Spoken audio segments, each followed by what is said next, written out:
BSF 88 battalion পক্ষ থেকে civic action programme অনুষ্ঠিত হলো শুক্রবার দুপুরে। শুক্রবার মালদহ জেলার বামনগোলা থানার ভারত বাংলাদেশ সীমান্তে অবস্থিত সোনঘাট হাই স্কুল ময়দানে সিভিক অ্যাকশন প্রোগ্রাম করা হয়।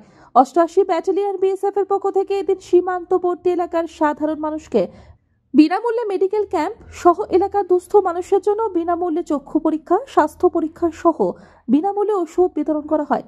তারই পাশাপাশি সীমান্ত এলাকার ক্লাবগুলিকে খেলাধুলার সামগ্রী তুলে দেওয়া হয়, যেমন ফুটবল জার্সি, ক্রাম বোর্ড সহ মহিলাদের জন্য শাড়ি সহ বিভিন্ন সামগ্রী তুলে দেওয়া হয়। राजमंडल रितेश सरकार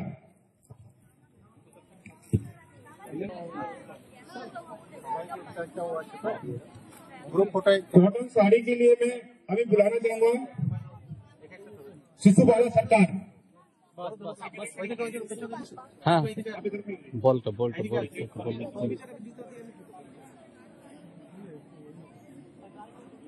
गया। कल्पना मंडल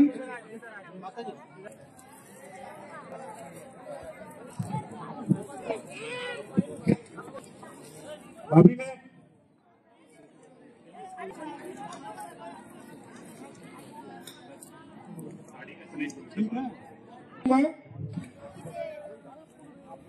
कैरम बोर्ड क्लब आलागंगा प्लीज कम है।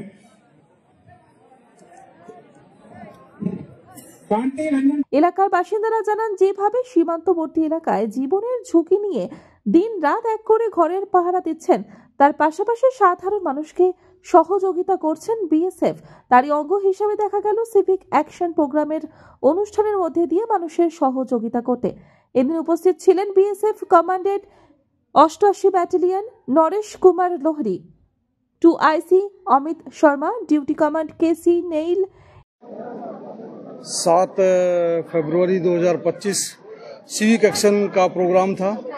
इसमें हमने लगभग 2,40,000 का सामान जो बॉर्डर पॉपुलेशन है उसके लिए वितरित किया है।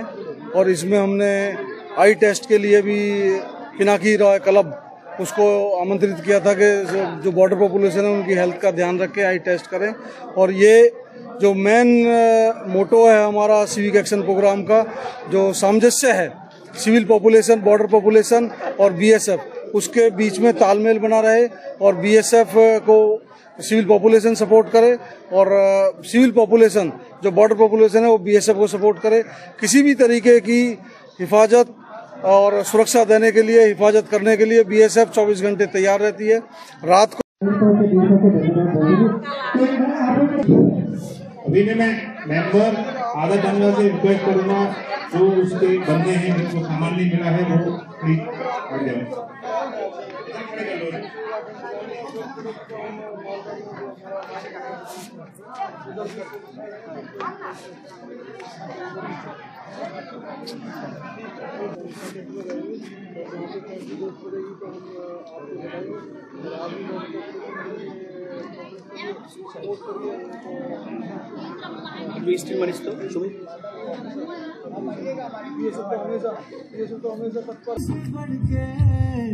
तेरी धूप से रोशन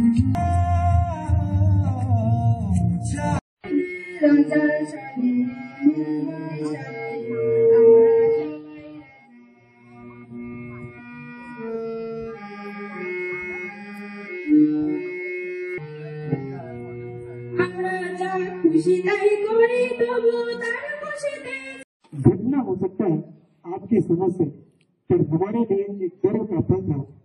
हमें इस बात पे कभी नहीं। এসি সুনীল কুমার সহ বিএসএফ এর অন্যান্য আধিকারিক ও গ্রামবাসী। মালদহ থেকে দেবাশিস পালের রিপোর্ট, আনন্দ বার্তা।